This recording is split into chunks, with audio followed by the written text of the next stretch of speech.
নমস্কার, আপনাদের স্বাগতম। একবার ভগবান শ্রীকৃষ্ণের মিত্র তাঁর সাথে দেখা করতে দ্বারকা নগরীতে এসেছিলেন। ভগবান শ্রীকৃষ্ণ তাকে স্বাগত জানান এবং তার আগমনের কারণ জিজ্ঞাসা করেন। শ্রীকৃষ্ণের সখা বললেন, হে কেশব, তুমি সর্বজ্ঞ, তুমি সব কিছুই জানো।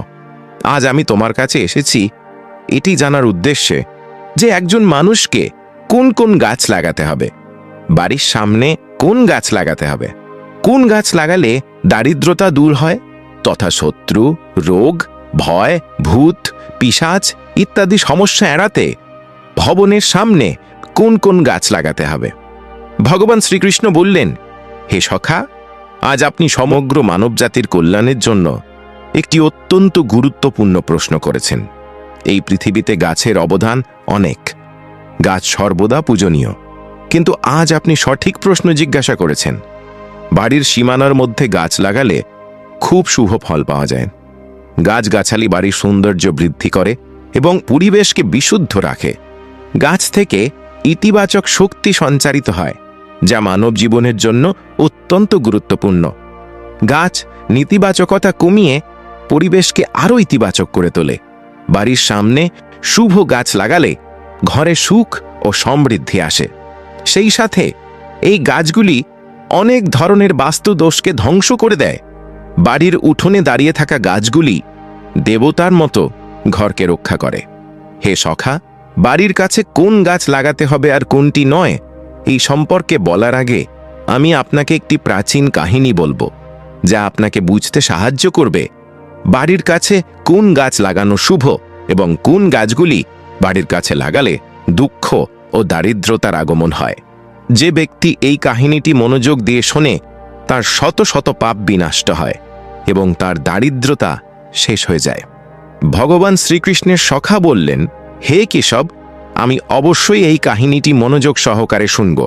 দয়া করে আমাকে সেই কাহিনীটি বলুন। ভগবান শ্রীকৃষ্ণ বললেন, প্রাচীনকালে মধ্যদেশে একটি খুব সুন্দর নগরী ছিল। সেই নগরীতে ধনেশ্বর নামে এক বৈশ্য তাঁর স্ত্রী সুমতির সাথে বাস করতেন। ধনেশ্বর ভগবান বিষ্ণুর পরম ভক্ত ছিলেন এবং তিনি প্রতিদিন ভগবান বিষ্ণুর পূজা করতেন। ধনেশ্বরী স্ত্রীও সদাচারী এবং গৃহকাজে দক্ষ ছিলেন। তাদের ঘরে ধন সম্পদের কোনো অভাব ছিল না। এভাবে অনেকদিন কেটে যাবার পর ধনেশ্বরের স্ত্রী, যার নাম সুমতি, তিনি কয়েকটি গাছ বাড়ির উঠোনে লাগিয়েছিলেন এবং প্রতিদিন সেই গাছগুলোতে জল দিয়ে তাদের সেবা করতে শুরু করেছিলেন। কিন্তু ধনেশ্বরের স্ত্রীর বৃক্ষরোপণ সম্পর্কে কোনো জ্ঞান ছিল না। তিনি নিজের পছন্দের মতো গাছ বাড়িতে লাগাতেন এবং না জেনে বাড়ির উঠোনে অশুভ গাছ লাগিয়ে ফেলেন, যার কারণে বৈশ্য ধনেশ্বরের ব্যবসায় বিরাট ক্ষতি হতে থাকে। তার বাড়িতে প্রতিদিন ঝগড়া হতে থাকে। স্বামী স্ত্রীর মধ্যে বারবার ঝগড়া হতে থাকে। তাদের দুজনের জীবনে অনেক সমস্যা আসতে থাকে। ধনেশ্বরের পুরো ব্যবসা ডুবে যায় এবং তার সমস্ত ধন সম্পদও ধ্বংস হয়ে যায়। এখন ধনেশ্বরের কাছে শস্য কেনার মতো টাকাও ছিল না। সে ক্ষুধার্ত থাকত, যার কারণে তার স্ত্রীও রেগে যেতেন। সে তার স্বামীকে কিছু কাজ করতে বলেন। তারপর ধনেশ্বর কাজ চাইতে গ্রামে ঘুরতে থাকে, কিন্তু কোথাও কাজ পায় না। সে এসে তার স্ত্রীকে বলল, আমাকে কেউ কাজ দিচ্ছে না, এখন আমি কোথায় কাজ খুঁজব? দুজনেই সম্পূর্ণ অসহায় ছিল। তাদের দুজনেরই কিছু করার ছিল না। ধনেশ্বর তার স্ত্রীর সমস্ত গয়না বিক্রি করে যা কিছু খাবার পেত তা দিয়ে পেট ভরত। এইভাবে বাড়িতে অশুভ গাছ লাগানোর কারণে তাদের জীবনে চরম দারিদ্রতা এবং সংকট আসতে থাকে, কিন্তু তারা নিজেরাও এ কথা জানতেন না। তারপর একদিন এক সাধু মহাত্মা ধনেশ্বরের বাড়িতে আসেন। সাধুকে দেখে ধনেশ্বর নমস্কার করে বললেন, হে সাধু মহারাজ, আপনাকে এই দরিদ্র ঘরে স্বাগত জানাই। বলুন, আমি আপনার জন্য কি সেবা করতে পারি? সেই সাধু মহারাজ বললেন, আমি তীর্থযাত্রায় বের হয়েছি এবং আমি বিশ্রামের জন্য একটি জায়গা খুঁজছি। যদি আপনার আপত্তি না থাকে তাহলে দয়া করে আপনার বাড়িতে আমাকে একটু জায়গা দিন। আমি অনেক দিন ধরে ক্ষুধার্ত, যদি আমি কিছু খাবার পাই তাহলে আমার বিরাট উপকার হয়। সাধু মহারাজের এই কথা শুনে ধনেশ্বর বললেন, হে সাধু মহারাজ, আপনাকে দেখে একজন ধার্মিক আত্মা মনে হচ্ছে। আপনার মুখমণ্ডলী একটি দিব্য জ্যোতি দেখা যাচ্ছে। আমি আপনার সেবা করার সৌভাগ্য পেয়েছি। আপনার সেবা করে আমি অনেক আনন্দ পাব। দয়া করে ঘরের ভেতরে আসুন। এরপর সেই সাধু মহারাজ ধনেশ্বরের বাড়ির ভেতরে গিয়ে বিশ্রাম নিতে শুরু করেন। ধনেশ্বর সেই সাধু মহারাজকে খুব ভালোভাবে সেবা করেন, কিন্তু তার কাছে অন্যের একটি দানাও ছিল না। সে তার স্ত্রীকে বলে, হে প্রিয়, আজ আমাদের বাড়িতে যে সাধু মহাত্মা এসেছেন তাকে দেখে বড় পুণ্যবান মনে হচ্ছে। আমাদের উচিত তার জন্য কিছু খাবারের ব্যবস্থা করা। আমি গ্রামে গিয়ে কারোর কাছে কিছু টাকা ধার নিয়ে আসি। এই কথা বলে ধনেশ্বর গ্রামের এক ব্যবসায়ীর বাড়িতে যায় এবং তাকে কিছু টাকা দেওয়ার জন্য অনুরোধ করে, কিন্তু সেই শেঠ টাকা দিতে অস্বীকার করে এবং বলে, তোমার কাছে 1 পয়সাও নেই, তুমি আমার টাকা কিভাবে ফেরত দেবে? ধনেশ্বর বলে, শেঠজি, দয়া করে আমাকে কিছু টাকা দিন, আমি শীঘ্রই আপনার টাকা ফিরিয়ে দেব। যদি আমি টাকা ফেরত না দিতে পারি তাহলে আমি আমার বাড়ি আপনাকে দিয়ে দেব। ধনেশ্বরের এই কথা শুনে শেঠজি তার প্রতি একটু করুণা বোধ করে এবং তাকে টাকা দিয়ে বলে, হে বৈশ্য, যদি তুমি টাকা ফেরত না দাও তাহলে তুমি নিজেই তোমার বাড়ি আমার হাতে তুলে দেবে। তারপর ধনেশ্বর শেঠের কাছ থেকে টাকা নিয়ে বাজার থেকে চাল, আটা, সবজি ইত্যাদি কিনে তার বাড়িতে ফিরে আসে। তখন তিনি তার স্ত্রীকে বলেন, হে প্রিয়, তুমি সাধু মহাত্মার জন্য খাবার তৈরি করো। তখন ধনেশ্বরের স্ত্রী ভোজন তৈরি করে সেই সাধু মহাত্মাকে পরিবেশন করেন। সেই সাধু মহারাজ খাবার গ্রহণ করার পর তিনি ধনেশ্বরকে বলেন, হে ধনেশ্বর, তোমার ভক্তি এবং শ্রদ্ধায় আমি খুবই খুশি হয়েছি। তোমার কি ইচ্ছা বলো, আমি অবশ্যই তা পূরণ করব। তখন ধনেশ্বর বলেন, হে মহাত্মা, আপনার আশীর্বাদ আমাদের জন্য সবকিছু, কিন্তু আমি আপনার কাছ থেকে এটা জানতে চাই যে কোন পাপের কারণে আমাদের এই দুঃখ কষ্ট ভোগ করতে হচ্ছে। আমরা ভগবান বিষ্ণুর আরাধনা করেছি, তাহলে আমাদের জীবনে এত দারিদ্রতা কেন এসেছে? তার কারণ কি? এবং এই দারিদ্রতা থেকে মুক্তি পেতে আমাদের কি করতে হবে? তখন সেই সাধু মহাত্মা বলেন, হে বৈশ্য, যখন আমি তোমার দরজায় এসেছিলাম তখন আমি বুঝতে পেরেছিলাম যে তোমার জীবনে অনেক দারিদ্রতা ও কষ্ট রয়েছে, কারণ তোমার বাড়ির সামনে যে গাছগুলি রয়েছে সেই গাছগুলি তোমার দারিদ্র্যের আসল কারণ। সেই জন্য এই গাছগুলি সরিয়ে তাদের জায়গায় শুভ গাছ লাগান। আপনার স্ত্রী আপনার বাড়ির সামনে যে গাছগুলি লাগিয়েছেন সেগুলি অত্যন্ত অশুভ গাছ, তাদের কারণে আপনি এমন দুর্দশার সম্মুখীন হচ্ছেন। ধনেশ্বর বললেন, হে মহাত্মা, দয়া করে বলুন বাড়ির সামনে কোন গাছ লাগাতে হবে যাতে ঘরে সুখ সমৃদ্ধি থাকে, এবং কোন গাছ লাগানো উচিত নয়। দয়া করে আমাকে বিস্তারিতভাবে বুঝিয়ে বলুন, আমি আপনার প্রতি কৃতজ্ঞ থাকব। তখন সেই সাধু বললেন, হে বৈশ্য, ঠিক আছে, এখন আমি আপনাকে সেই সব শুভ গাছগুলির সম্পর্কে বলবো যা বাড়ির কাছে লাগানো হলে শুভ ফল দেয়, এবং কোন গাছগুলি লাগানো উচিত নয় তাও বলবো, তাই আপনি মনোযোগ দিয়ে শুনুন। হে বৈশ্য, জলাশয়ের কাছে পিপল গাছ লাগালে যে ফল পাওয়া যায় তা শত শত যজ্ঞের সমান। পিপল গাছের পাতা যখন সেই জলাশয়ে পড়ে তখন তা পিণ্ডের মতো হয়ে যায় এবং পূর্বপুরুষরা সন্তুষ্ট হন। এর ফলে সকল ধরনের পিত্তদোষ শেষ হয়ে যায়। যে ব্যক্তি প্রতিদিন স্নান করে পিপল গাছকে স্পর্শ করে সে সমস্ত প্রকার পাপ থেকে মুক্ত হয় এবং কখনো পরাজিত হয় না। পিপল গাছ স্পর্শ করলে দেবী লক্ষ্মীর আগমন হয় এবং এর প্রদক্ষিণ করলে আয়ু বৃদ্ধি পায়। পিপলের মূলে ভগবান বিষ্ণু, তাণ্ডে ভগবান শিব এবং সামনে ভগবান ব্রহ্মা থাকেন। অমাবস্যার দিনে পিপল গাছকে প্রণাম করলে যে ফল পাওয়া যায় তা 1000 গরু দানের সমান। এই পৃথিবীতে পিপল গাছের মতো আর কোনো গাছ নেই।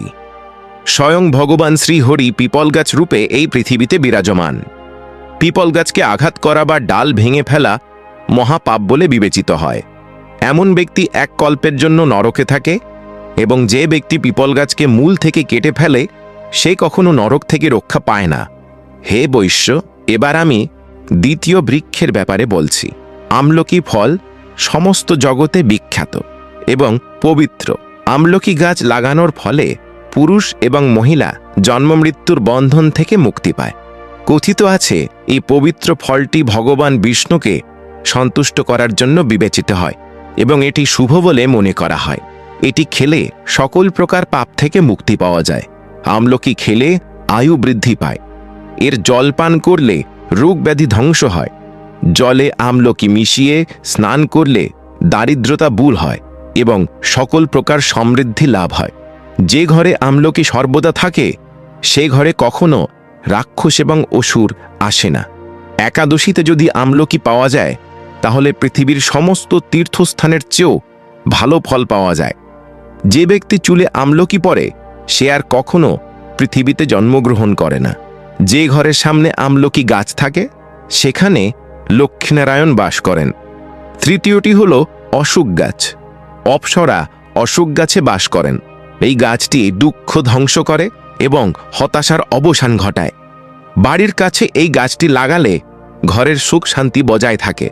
অশোক গাছ শীতলতা এবং যৌবন প্রদানকারী। ত্রেতা যুগে যখন মা লক্ষ্মী দেবী সীতার রূপ ধারণ করেছিলেন এবং রাবণ যখন দেবী সীতাকে অপহরণ করেছিলেন তখন তিনি অশোক ভটিকাতে থাকতেন।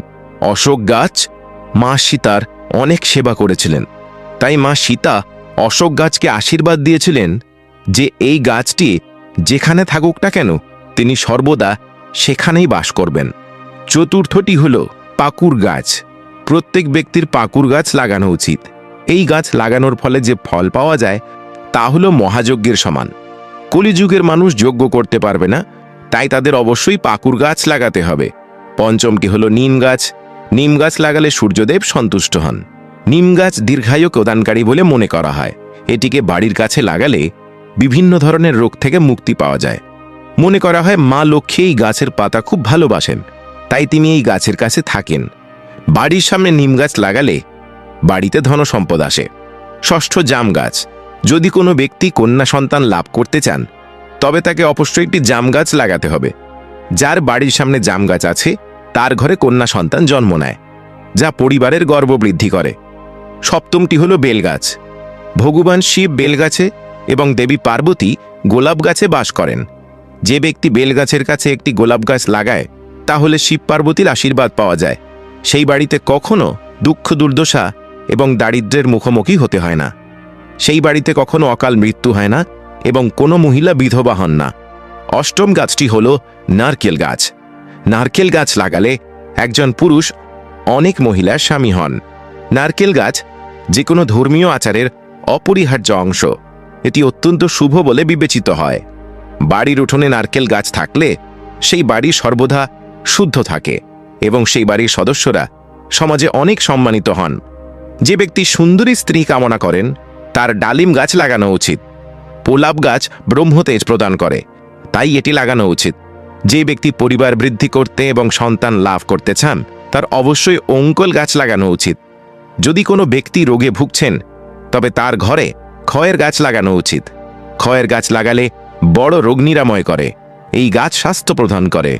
গন্ধর্বরা কুন্ড বা মুগরা এই গাছে বাস করেন, তাই আপনারা বাড়ির কাছে এই গাছ লাগালে সাফল্য এবং কাজে শুভ ফল দেয়। বিশেষ করে শিল্পক্ষেত্রের সাথে জড়িত ব্যক্তিদের এই গাছ লাগানো উচিত। যদি কোনো ব্যক্তি চোর বা ডাকাতের ভয় পান তবে তার বাড়ির কাছে একটি বট গাছ লাগানো উচিত। এই গাছ চোর এবং ডাকাতের ভয় দেখায় এবং ঘরকে রক্ষা করে। চন্দন ও কাঁঠাল গাছ আজ পুণ্য এবং লক্ষ্মী প্রদান করে। এই গাছ লাগালে দুঃখ এবং দারিদ্র্যের অবসান ঘটে। যদি বাড়ির উত্তর দিকে খেজুর গাছ এবং কনক চাপা গাছ লাগানো হয় তবে সম্পদ বৃদ্ধি পায়। কলা গাছও অত্যন্ত শুভ এবং এটি ঘরের সুখ সমৃদ্ধি এবং মঙ্গল বয়ে নিয়ে আসে। কলা গাছ ভগবান বিষ্ণুর প্রতীক বলে মনে করা হয়। কলা গাছ যার ঘরে থাকে তার ঘরে অর্থের অভাব হয় না। শোভাময় উদ্ভিদকে পরিজাত বলা হয়। এই উদ্ভিদের উৎপত্তি সমুদ্র মন্থনের সময় হয়েছিল এবং মা লক্ষ্মীরও সমুদ্র মন্থন থেকে আবির্ভূত হন।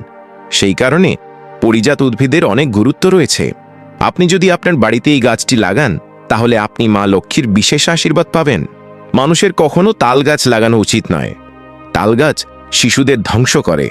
যে ব্যক্তির বাড়ির কাছে তাল গাছ থাকে তার সন্তানরা কখনো উন্নতি করে না। মানুষের কখনো তার বাড়ির কাছে বাহেরা গাছ লাগানো উচিত নয়। এই গাছে ভূত বাস করে। এর নিচে বসে কখনো পূজা করা উচিত নয়। যদি কোনো ব্যক্তি শত্রুদের ভয় পায় তাহলে তাকে কেতকী গাছ লাগানো উচিত। এটি শত্রুদের ধ্বংস করে। এমন গাছ ঘরে লাগানো উচিত নয় যা কাটলে বা ভাঙলে দুধ বেরোয়। বাড়ির সামনে কখনো বাবলা গাছ লাগানো উচিত নয়। এটি লাগালে বিপদ আসে। বাড়ির সামনে বড়ই গাছ লাগানো উচিত নয়। এটি লাগালে সম্পদের নেতিবাচকতা বৃদ্ধি পায়। কোনো ব্যক্তি তার বাড়ির সামনে পেঁপে গাছ লাগানো উচিত নয়। এই গাছ লাগালে সম্পদ নষ্ট হয় এবং দারিদ্রতা আসে। যদি পিপল গাছ বাড়ির পূর্ব দিকে থাকে তাহলে ঘরে দারিদ্রতা বিরাজ করতে পারে। যদি বট গাছ বাড়ির পশ্চিম দিকে থাকে তাহলে ঘরে দীর্ঘ সময় ধরে শোকের সময় থাকে। যদি দক্ষিণ দিকে তুলসীর গাছ থাকে তাহলে সন্তানদের কষ্ট সহ্য করতে হয়। যদি কোনো মৃত গাছের ছায়া বাড়িতে পড়ে তাহলে তা মৃত্যুর ইঙ্গিত দেয়। মৃত গাছটি অবিলম্বে উপড়ে ফেলা উচিত।